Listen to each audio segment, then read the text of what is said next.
Every day was a battle for Albert. At 72 years old, his life had become a relentless cycle of survival. Pushing a rusted shopping cart through the city streets, he scavenged through bins for scraps and recyclables, his frail frame stooped and his hands trembling from years of hardship. The world had grown cold and indifferent, but Albert carried on, even as the biting wind and empty stomach gnawed at his resolve. On one particularly frigid evening, Albert's hunger became unbearable. He hadn't eaten since the day before. A stale piece of bread that barely quelled the ache in his belly. As he reached into a trash bin for an empty soda can, a group of teenagers strolled past, laughing and jostling one another. One of them, a boy no older than 16, crumpled a burger wrapper and threw it at Albert. "Get a real job, old man," the boy sneered, his friends laughing in cruel unison. Albert froze, his face impassive, though his heart ached. Once he had a family, a job, and a warm home. Now he was invisible, a shadow of a man forgotten by society. He picked up the wrapper, placed it in his cart, and shuffled away. The sunset painted the skyline in fiery hues, and Albert found solace on a weathered park bench. Unbeknownst to him, someone was watching. From the back seat of a sleek black SUV parked across the street, a young man observed Albert intently. Baron Trump, the 17-year-old son of a powerful family, was on his way to a charity gala with his mother, Melania. But something about the elderly man struck a chord deep within him. "Who is he?" Baron asked, pointing to Albert. Andrew, his bodyguard, glanced briefly at the bench. "Just a homeless man, sir. Happens all the time in this city." Baron frowned, his heart heavy. "He looks so forgotten," he murmured. All through the gala, Baron couldn't shake the image of the old man. The glamorous crowd buzzed around him, sipping champagne and exchanging pleasantries, but Baron's thoughts were elsewhere. He stared at his untouched plate of hors d'oeuvres, his mind racing with questions. How did someone's life end up like that? Why did no one seem to care? The next morning, as the city awoke to another brisk day, Albert resumed his routine. His body ached from sleeping on the cold ground, but survival demanded resilience. He was sifting through another bin when a calm voice startled him. "Excuse me, sir." Albert turned, his grip tightening on the cart. Standing before him was a tall young man flanked by two imposing bodyguards. Fear flared in Albert's chest. Desperation could make people dangerous. "I don't want trouble," he said, his voice wary. The young man raised his hands, palms out. "I'm not here to cause trouble. I just want to talk." Albert squinted, recognizing the boy's face from the news. "You're Baron Trump." Baron nodded, his expression sincere. "What's your name?" "Albert," the old man replied, his voice shaky. Baron hesitated, then asked, "Would you let me buy you breakfast?" Albert stared at him, unsure whether to trust the offer. Pride battled with hunger, but in the end, his empty stomach won. "All right," he whispered. They walked to a nearby diner, Albert feeling out of place among the warm lights and bustling patrons. The smell of coffee and sizzling bacon awakened a hunger so fierce it made his head spin. Baron led him to a booth and gestured to the menu. "Order whatever you want," he said. Albert hesitated, scanning the prices. "Just toast and coffee." Baron frowned. "No, really? Get something filling." With trembling hands, Albert ordered eggs, sausage, and pancakes. As he ate slowly, savoring every bite, Baron watched him in silence. Finally, he asked, "What happened to you?" Albert sighed, setting his fork down. "Life happened. I lost my job. Then my wife got sick. Medical bills took everything. After she passed, I couldn't keep up with the rent. The streets became my home." Baron listened intently, his face unreadable. After a pause, he said softly, "No one should have to live like this." Albert chuckled bitterly. Life doesn't care about should. But Baron did. He wasn't just a wealthy teenager. He was someone with the means and the will to help. Over the next few days, Baron worked tirelessly.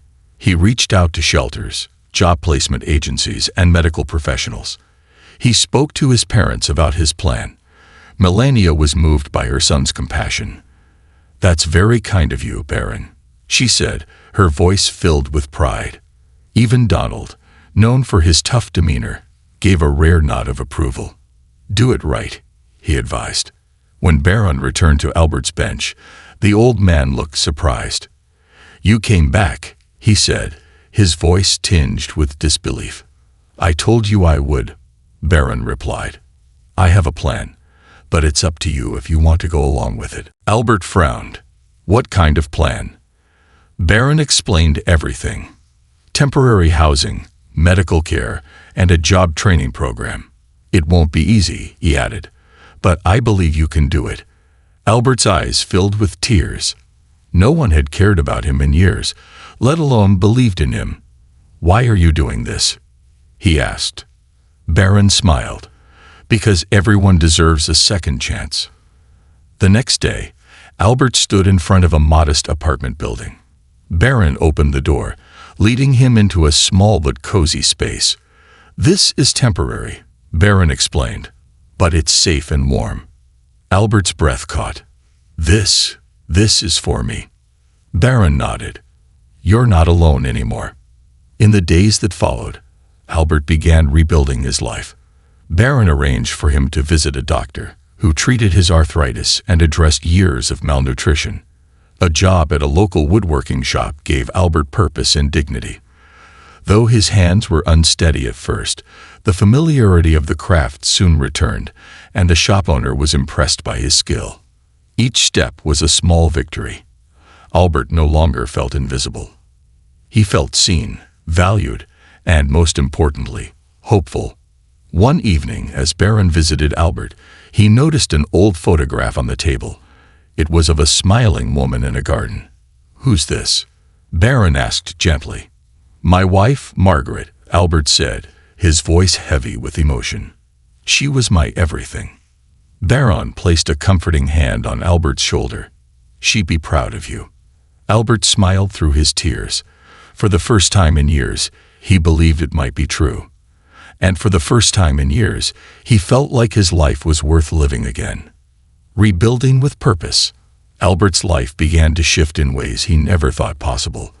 Every morning, sunlight streamed through the modest apartment's window, gently waking him from a deep, untroubled sleep, a luxury he hadn't experienced in years. The small space was humble, but to Albert, it felt like a palace. The soft bed, the warmth of the heater, and the quiet hum of the refrigerator were constant reminders that he was no longer fighting for survival on the streets. Baron visited Albert often, ensuring the transition wasn't overwhelming. "How's the place treating you?" Baron asked one afternoon, sitting on the worn sofa while Albert brewed coffee in his tiny kitchen. "It feels strange," Albert admitted, placing 2 mugs on the table. "Good strange. But sometimes I wake up thinking it's all a dream." Baron smiled. "It's real, Albert. You earned this, and there's more to come." Albert chuckled softly, shaking his head. "Kid, you've already done more for me than I ever thought possible. I don't know how I'll repay you." "You already are," Baron replied. "Every day you take a step forward is the only payment I need." The healing process. Baron's next mission was addressing Albert's health. Years of neglect had taken a toll on his body. Baron had already arranged for Albert to see a team of doctors at a nearby clinic, but convincing the old man to prioritize his health wasn't easy. One cold morning, Baron arrived at the woodworking shop where Albert had been working for a few weeks. The shop owner, a kind man named Mr. Peterson, greeted Baron warmly. "Albert's in the back," he said. "He's doing great, really getting the hang of things." Baron found Albert sanding a chair leg, his focus intense. "Hey, Albert," Baron said, leaning against the workbench. Albert looked up, wiping his hands on his apron. "Baron, what brings you here?" "It's time for that doctor's appointment," Baron said. Albert frowned, his shoulders stiffening. "I'm fine." "Really?" Baron crossed his arms. "Albert, you've been through a lot. You deserve to feel better. Let's just see what they say." Reluctantly, Albert agreed. At the clinic, the doctors were thorough. They diagnosed arthritis in his hands, lingering malnutrition, and a heart condition that required attention. Though the news was sobering, the doctors were optimistic.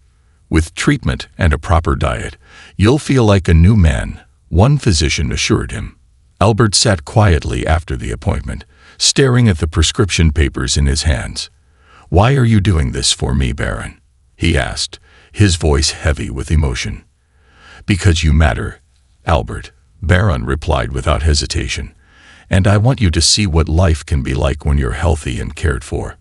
For the first time in decades, Albert allowed himself to hope, not just for survival, but for a life filled with dignity and purpose. Rediscovering joy. Albert's new routine gave him a sense of stability. Mornings were spent at the woodworking shop, where he rediscovered a passion for crafting. His hands, though still shaky, became steadier with time and care. Mr. Peterson often praised Albert's work, even showcasing his handcrafted pieces in the shop's window display. One day, Baron stopped by with a surprise. He held up a flyer for a local community garden. "I remember you mentioning your wife loved gardening," Baron said. "Thought you might like to check this out." Albert's eyes lit up. Margaret adored her garden. She'd spend hours there, tending to her flowers and vegetables. "I used to help her, though I wasn't much good at it." "Maybe it's time to pick it up again," Baron suggested with a grin. The community garden became a sanctuary for Albert. The feel of soil in his hands and the sight of green sprouts breaking through the earth brought back memories of better times. Other gardeners welcomed him warmly, sharing seeds and advice. Slowly, Albert began to feel a sense of belonging. One sunny afternoon, Albert proudly showed Baron the small plot he cultivated. "Tomatoes here, lettuce over there, and sunflowers in the back," he said, pointing to each section. "It's beautiful," Baron said, genuinely impressed. "Margaret would be proud." Albert smiled, his eyes misty. "I think she'd like it here."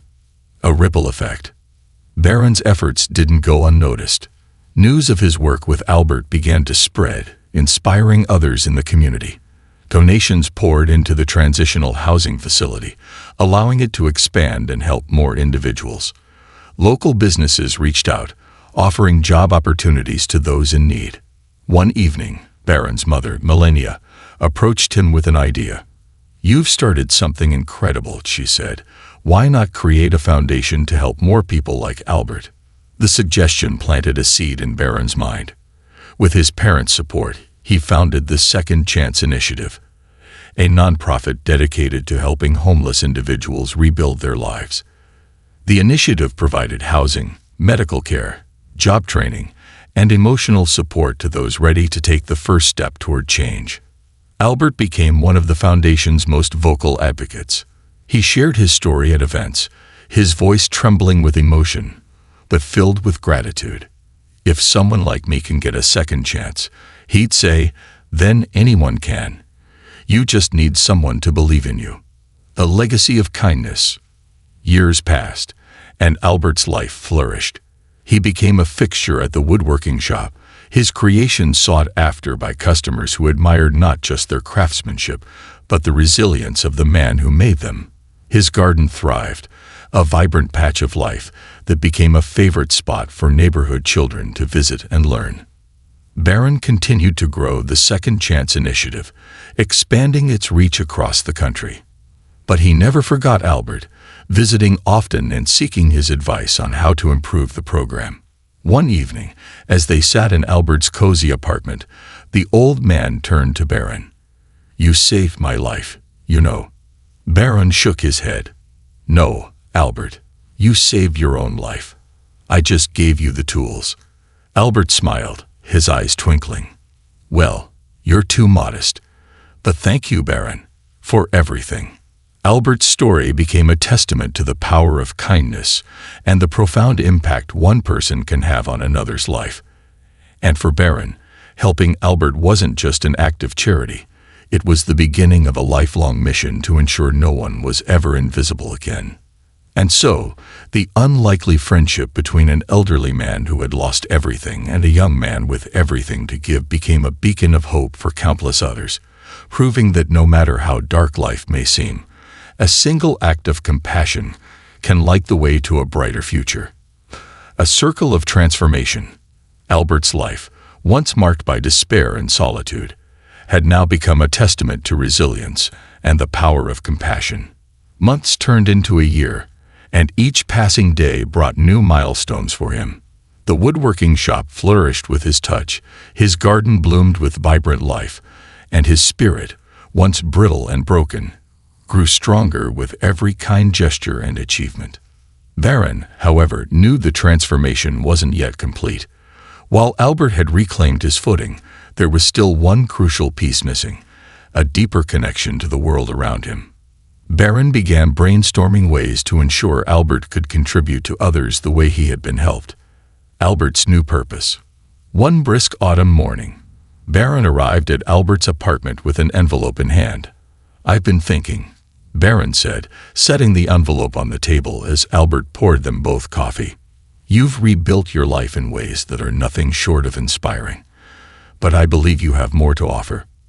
Albert furrowed his brow, his weathered hands trembling slightly as he opened the envelope. Inside was a letter on crisp stationery, bearing the header of the Second Chance Initiative. "Dear Mr. Albert," he read aloud, his voice catching. "It is with great admiration that we invite you to join the Second Chance Initiative as an ambassador and mentor. Your story has already inspired countless others, and we believe your wisdom and experience can guide others who are walking the path you've walked." Albert set the letter down, his hands shaking. You want me to work with the foundation?" Baron smiled. "Not just work with us. Lead by example. Share your story. Help others find the strength to change their lives, just like you did." Albert hesitated. "But what do I know about helping people? I'm just an old man who got lucky." "No," Baron said firmly, leaning forward. "You're an old man who never gave up. You survived when the world turned its back on you. That's not luck, Albert. That's strength. And there are so many people out there who need to see that it's possible." Albert nodded slowly, the weight of the offer sinking in.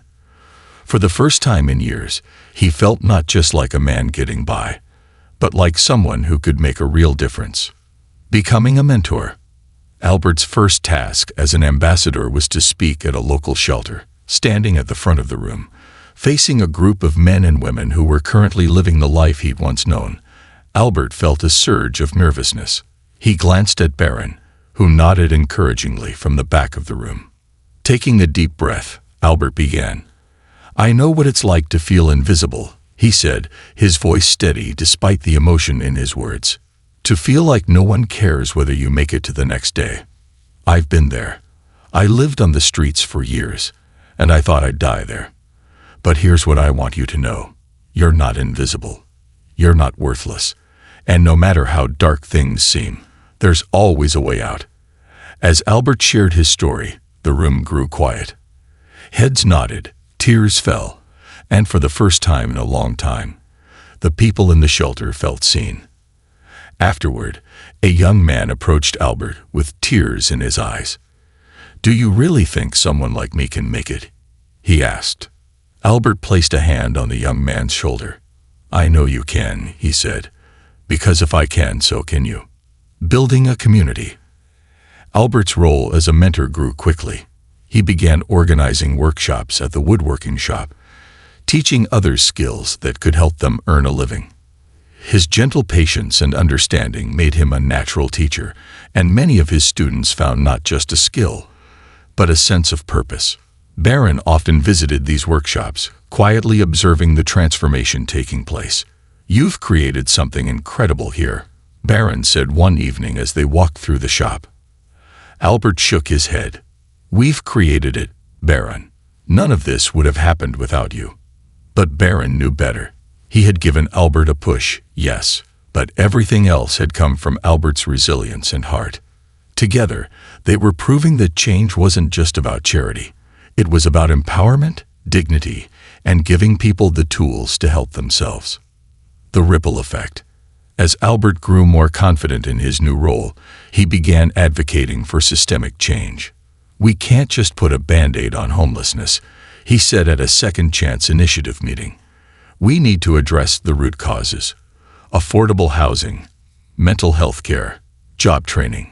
People end up on the streets because they're failed by the system, not because they're lazy or don't want to work." Barron listened intently, taking notes. Albert's insights became the foundation of a new initiative within the organization, aimed at tackling homelessness on a broader scale. They partnered with local governments, businesses, and nonprofits to create long-term solutions. The results were remarkable. Within a year, the program had helped hundreds of individuals transition from the streets to stable housing and employment. Albert became a respected voice in the movement, his story a beacon of hope for others. A full circle moment. One crisp winter evening, Albert returned to the park bench where his journey had begun. It had been 2 years since the day Barron first approached him, and his life had changed beyond recognition. Sitting on the bench, he reflected on the past, the pain, the struggle, and the unexpected kindness that had turned everything around. Barron joined him, holding 2 steaming cups of coffee. "I thought I'd find you here," Barron said, handing Albert a cup. "This place has a way of reminding me where I've been," Albert said, smiling softly. "And where I'm going." They sat in silence for a moment, watching the city lights twinkle. Finally, Albert spoke. "You know, Barron, when you first came to me, I didn't think I was worth saving. But you didn't just give me a second chance. You gave me back my dignity, my purpose. And now, I get to do the same for others." Barron smiled, his eyes reflecting the pride he felt. "You've done more than I ever could have imagined, Albert. You've proven that no one is ever truly lost." Albert nodded, his heart full. For the first time in years, he didn't feel like a man defined by his past. He felt like a man who had a future filled with purpose, connection, and the knowledge that he had made a difference. And in that moment, on the same bench where his story began, Albert knew he wasn't just living a second chance. He was creating a legacy, a life redeemed. Albert's story became one of redemption, transformation, and the enduring power of compassion. Over the years, he mentored dozens of individuals who had experienced the despair he once knew so intimately. His work with the Second Chance Initiative became a cornerstone of the organization, his voice an echo of hope that reverberated far beyond his immediate circle. One day, Albert received an invitation to speak at a large event hosted by the foundation. Standing on a stage before hundreds of people, donors, community leaders, and those whose lives had been changed by the initiative, he felt both humbled and proud. Dressed in a sharp suit, his posture strong, he took a deep breath and began. "Not long ago, I thought my life was over," he said, his voice steady but filled with emotion. "I was invisible, lost, and forgotten. But then someone saw me. Someone believed in me when I couldn't believe in myself. That single act of kindness changed everything. What I've learned is this: no one is beyond saving. Every person has worth, no matter how far they've fallen. And sometimes, all it takes to help someone rise again is a little faith, a little compassion, and the courage to reach out. That's what Barron did for me. And it's what I've tried to do for others." The audience rose to their feet in applause. Many moved to tears. Barron, sitting in the front row beside his parents, wiped his eyes, pride radiating from his smile. Albert's journey wasn't just a story of survival. It was a testament to the ripple effect of kindness, the power of seeing people. Albert's transformation teaches a vital lesson. Everyone deserves to be seen, valued, and given a chance to reclaim their dignity. Too often, we walk past those who are struggling, assuming their circumstances are beyond our ability to help. But small acts of kindness, a conversation, a meal, a moment of acknowledgement, can have extraordinary consequences. Baron, though young, understood this truth. He didn't try to change the world all at once. He started with one person. That choice set off a chain reaction that not only changed Albert's life, but also inspired a movement that helped countless others. A final reflection. In his later years, Albert became a symbol of resilience in his community. Though he lived modestly, his life was rich with meaning. He often returned to the park where his story began, sitting on the bench that had once been his sanctuary. But now, he wasn't alone. Children from the community garden would wave as they passed. Former mentees would stop to chat, and Baron often visited to share updates on the foundation's progress. One day, Albert sat with Baron on that same bench, the city bustling around them. The young man, now older and more seasoned, leaned back with a contented sigh. "Do you ever think about how far you've come?" Baron asked.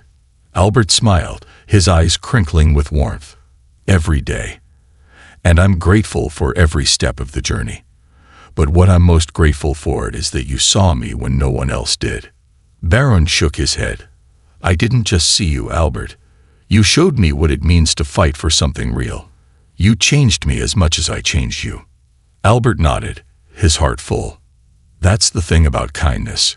It's never one-sided. It's a gift that grows, touching more lives than you ever thought possible. And with that, the two men sat in companionable silence, two lives forever intertwined by a simple yet profound truth. When you believe in someone, you can change the world, not just theirs, but your own as well. This concludes the story. Thank you for watching until the end. I hope you found it enjoyable. If you did, please consider liking the video and sharing it with your friends. Don't forget to subscribe to our channel and activate the notification bell for more captivating stories. Have a great day.